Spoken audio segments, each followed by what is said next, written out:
Bang Deoli mah mungkin seperti yang abang pernah bilang sering banget kalau seorang suruh-suruh itu tidak pantas dihukum, tidak layak ya. Nah akhirnya benar juga tuh bang.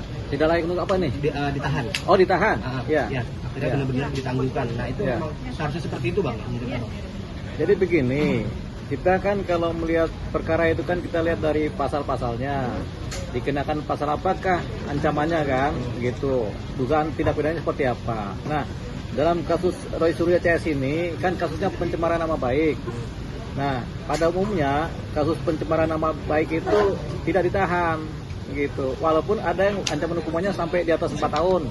Tapi memang pada umumnya tidak ditahan. Kita bercermin dari banyaknya kasus pencemaran nama baik, misalnya kasusnya Rasman Nasution dengan Hotton Paris pencemaran nama baik, kan Rasman ketika sidang pun tidak ditahan.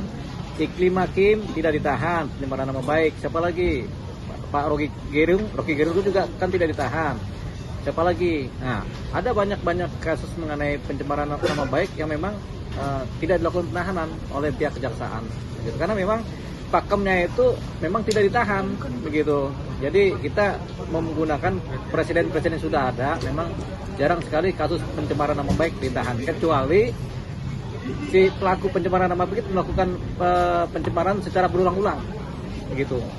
Sampai kemudian dia sudah mau di tahap 2 pun, sudah mau di sidang pun masih mencemarkan juga. Nah, ini kita lihat di gejalanya.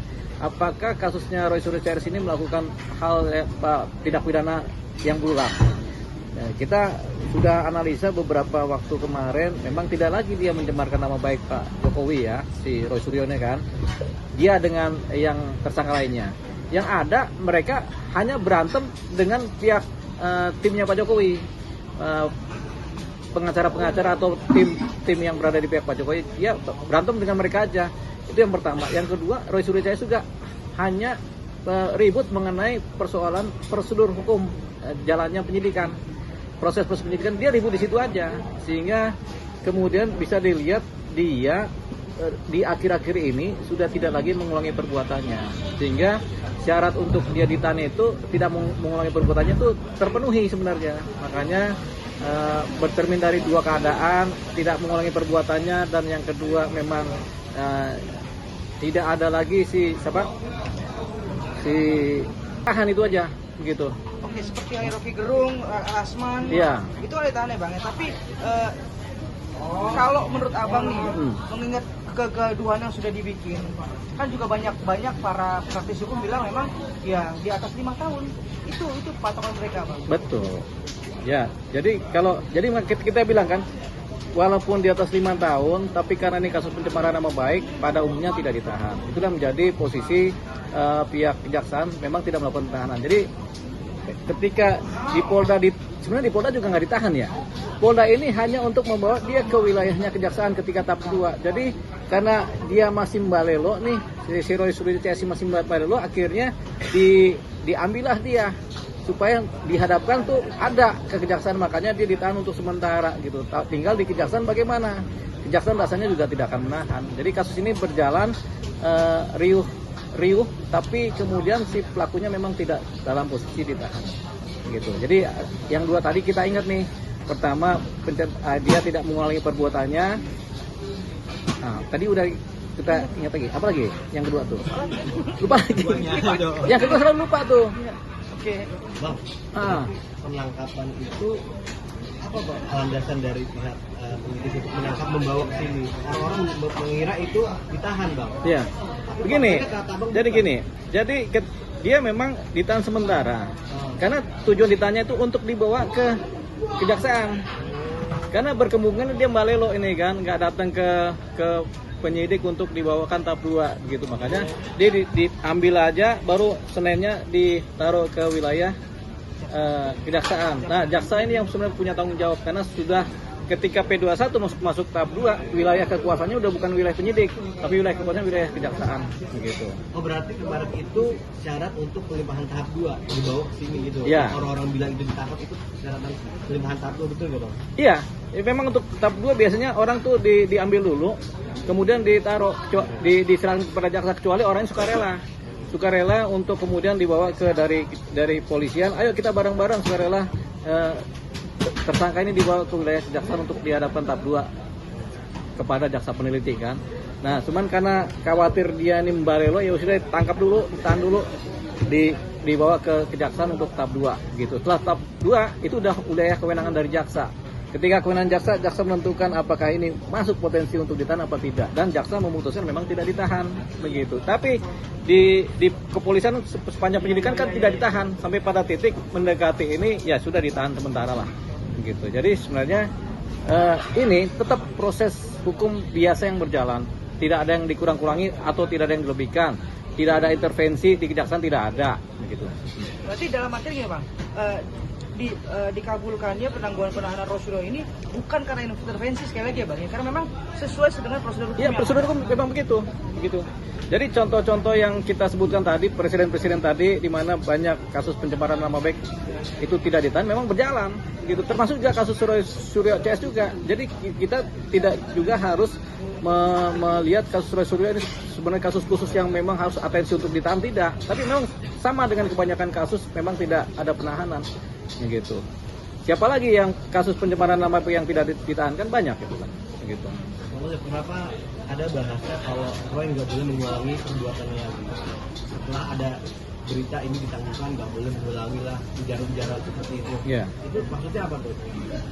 Memang Roy ada bahasa. Ada permintaan tuh dari pihak kejaksaan. Bang. Iya memang. Jadi gini, ada komitmen. Kau ya jangan mengulangi perbuatannya.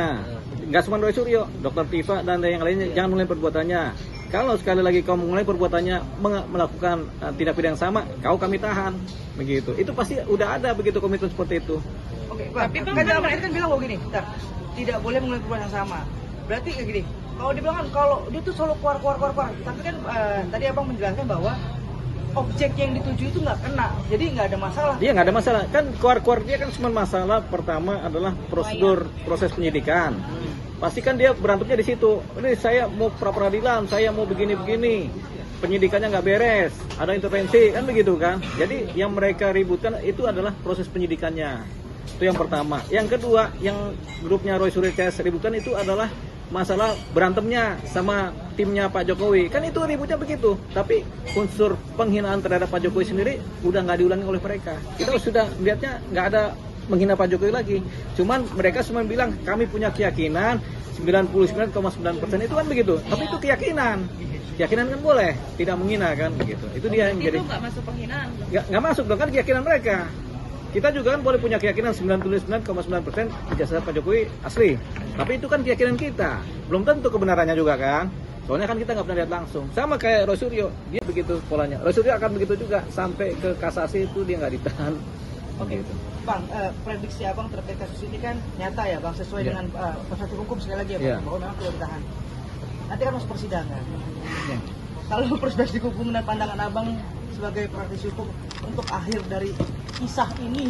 Kisah ini baru berakhir 2 tahun ke depan. 2 tahun sampai 3 tahun karena ada banding, ada kasasi. Nah, bahkan bisa 3 tahun baru selesai nih kasus ini. Artinya sampai pemilu 2009 nih kasus baru selesai. Keburu hukumannya habis tuh. Hukuman apa? Hukuman penjaranya. Karena kan maksimal di 5 tahun ya. Enggak, kan belum dihukum dia. Nanti setelah kasasi putus dihukum baru dia jalani. Bang, sepanjang itu memang prosedurnya seperti itu, Bang? Ya, Banding dan segala macam. ya memang seperti itu. Kecuali ada satu keadaan yang lain di mana ada suatu pidana yang berulang, di mana Roy Suryo kemudian ketika udah bikin komitmen tidak bikin perilaku yang berulang, ternyata dia tetap aja mengulangi perbuatannya atau menghilangkan barang bukti, ya, bisa ditahan. Tapi itu kalau sekarang atas keputusan kewenangan dari jaksa atau ketika di sidang atas keputusan dari majelis hakim, ketua majelis hakim. Bang, mau nanya dok, yang kan ini bisa dibilang ini dipindahkan ya, maksudnya ada perkiraan nanti untuk diadilinya di Jakarta Timur. Itu mungkin sistemnya seperti apa sih Bang? Apa memang sudah diputuskan dari itu? Ya, ini kan dia dulu waktu melakukan penghinaan kan ada di Jakarta Timur, ada di Jakarta Selatan, ada di Jakarta Pusat kan. Nah, itulah dari kewenangan dari jaksa menentukan apakah di timur atau apakah di selatan gitu. Tapi yang akan dipakai adalah laporan ketika pihak korban Pak Jokowi melaporkan dia melakukan tindak pidana, dugaan tindak pidana di wilayah mana gitu. Yang pertama kali kan yang dilaporkan itu menjadi dipakai ukuran gitu. Oke. Nah, yang